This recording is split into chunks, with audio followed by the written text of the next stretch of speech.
En el apartado cuarto, los autores abordan el tema de analizar, describir, interpretar. Dicen que el recorrido del análisis se mezcla con otras dos actividades, la descripción y la interpretación. Describir significa recorrer una serie de elementos, uno por uno, con cuidado y hasta el último de ellos. Se trata de un trabajo minucioso y objetivo. Interpretar, en cambio, no significa solamente desplegar una atención obstinada con respecto al objeto, sino también interactuar explícitamente con él, reactivar, escuchar, dialogar, captar con exactitud el sentido del texto, empeñándose en una reconstrucción personal pero sin dejar de serle fiel. Una labor subjetiva donde el espectador se pone en primer plano, exhibiendo con prepotencia su relación con el objeto. La práctica analítica tiene que ver con la descripción como con la interpretación. Podríamos suponer que la descripción funciona en la fase de la descomposición del texto, mientras que la interpretación emerge en la fase de recomposición de los datos. En realidad, nos dicen los autores, ambos momentos del análisis tienen que ver con los dos procesos. Además, podríamos suponer que la descomposición de un texto parece más un reconocimiento objetivo y la recomposición algo más personal. En realidad, también la descomposición está orientada por el observador, personalizada, fruto de su idiosincrasia. De hecho, recorrer lo existente significa ya aplicarle un punto de vista. Está ya en juego una elección. Paralelamente, tampoco la recomposición debe guiarse únicamente en la simple invención, sino también en un principio de objetividad. Si es cierto que cada reconstrucción del texto es la propia reconstrucción, también es verdad que ésta debe basarse en verificaciones detalladas y puntuales. En suma, incluso el diseño más personal debe ser finalmente legitimado por el propio texto. El análisis revela la relación entre descripción e interpretación. Cada una de sus fases tiene que ver con los dos procedimientos, aunque sea en medida y modos distintos. Dicen los autores, debemos enfrentarnos tanto con una operación descriptiva ya orientada hacia la interpretación, como con una actividad interpretativa basada en la descripción. En el quinto apartado, titulado La presencia del analista, los autores nos recuerdan cómo ante un film o un texto, el analista se encuentra en un camino que lo conduce de un objeto concreto dotado de evidencia y corporeidad a un objeto nuevo que deja ver los principios de construcción y funcionamiento del primero. Cómo en el recorrido se activa una lectura que se basa en el reconocimiento sistemático de elementos, una comprensión de la manera en que se comprende y una descripción puntual de sus componentes y de una interpretación personal de los datos.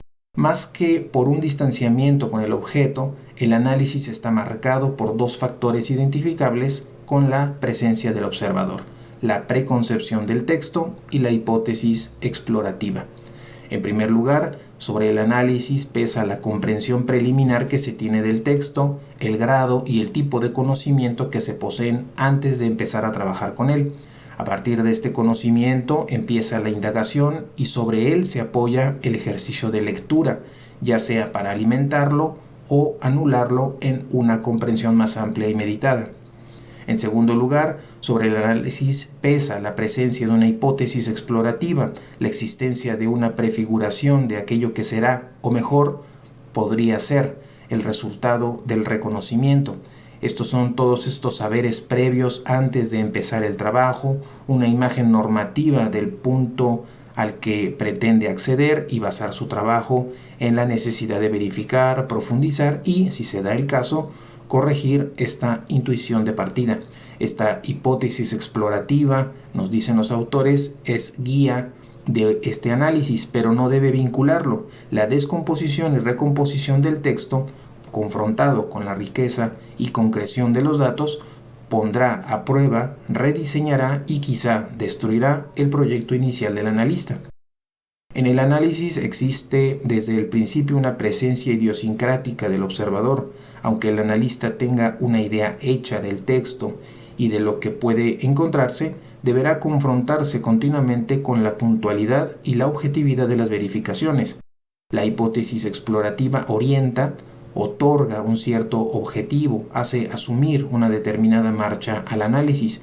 Esta intervención constituye un punto de unión entre dos exigencias distintas.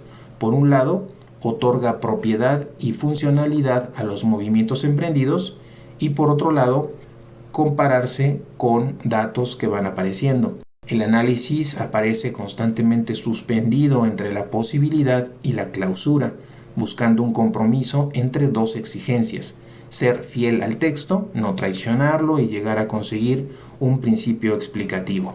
Se empieza a analizar cuando ya se tiene en mente una especie de meta, aunque se esté dispuesto a cambiar de ruta sobre la base de nuevas adquisiciones. Dicen los autores que de esta búsqueda de equilibrio surgen otros 3 pasos entre la evidencia del dato textual y el resultado interpretativo. Estos son la delimitación del campo de investigación, la elección del método de exploración y la exploración de los aspectos específicos de la indagación. La delimitación del campo siempre responde a una pregunta: ¿hacia dónde dirigirse? ¿Qué investigar? Se trata de un análisis inmanente del film que lo afronta en sí mismo sin pasar necesariamente por lo que constituye su entorno, es decir, la personalidad del autor, las características de una época, etc. En cuanto a la amplitud, mediante diversas gradaciones, se puede trabajar con un grupo de films, un solo film, una secuencia o incluso una imagen. En cuanto a su pregnancia, se puede trabajar una anomalía, es decir, subrayar su singularidad, o al contrario, hacer comparaciones, subrayando el parentesco y su recursividad.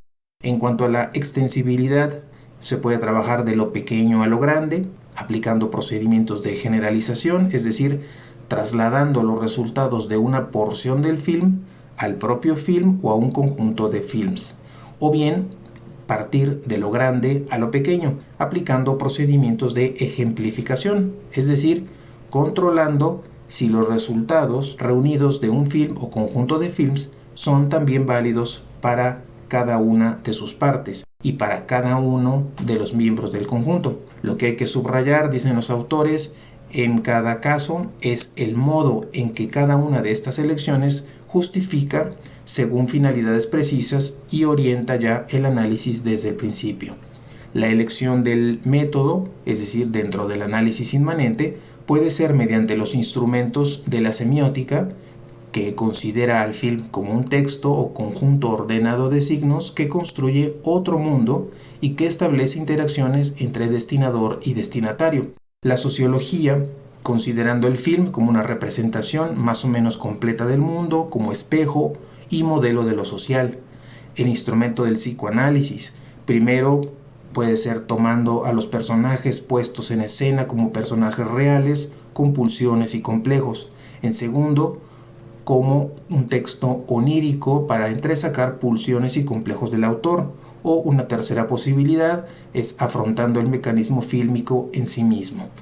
Otro instrumento de este método puede ser el histórico, entendiendo al filme como un documento de su tiempo. Dicen los autores que existen otros enfoques posibles y otros métodos practicables. Finalmente, la definición de los aspectos del privilegio: se podrán analizar elementos como los componentes lingüísticos, estos son constitutivos del texto, los modos de la representación, es decir, el tipo de mundo que se dispone sobre la pantalla y la forma en que se configura, la dimensión narrativa, es decir, los elementos que componen la historia y los giros del relato, las estrategias de comunicación, es decir, la manera en que el emisor y el receptor se presentan en el texto, y los géneros de interacción que declaran practicar. El sexto apartado lo titulan Disciplina y Creatividad. Aquí nos recuerda que son 5 los momentos en que participa el analista. Por un lado, la preconcepción del texto y la hipótesis explorativa. Por otro lado, la delimitación del campo, la elección del método y la definición de los aspectos que se habrán de estudiar. Estos momentos ejercen el efecto un poco paradójico de eliminar la naturaleza propia del objeto indagado. En realidad, estos momentos no anulan la posibilidad de un enfoque efectivo del texto. Sin embargo, sugieren que el recorrido del texto hacia su inteligibilidad tiene necesidad desde el principio de algunas condiciones. Estas son la transformación del film en una presencia estable y reversible, el refuerzo de la disponibilidad y la objetividad del texto, la individuación de un punto de abordaje al film lo más productivo posible, la explicitación de las estrategias que se quieren seguir, el descubrimiento de los presupuestos y de los efectos del análisis mismo. En una palabra, de una primera finalización y de una primera filtración de los datos. El análisis se realiza según condiciones o pasos obligados. Hay una disciplina precisa en la base del análisis. Se recorre un itinerario íntimamente regulado, pero esta disciplina no constituye un mero vínculo, sino que se le corresponden también otros momentos que expresan decisiones individuales del analista. La intervención del analista encuadra, por así decirlo, o predetermina su propio objeto.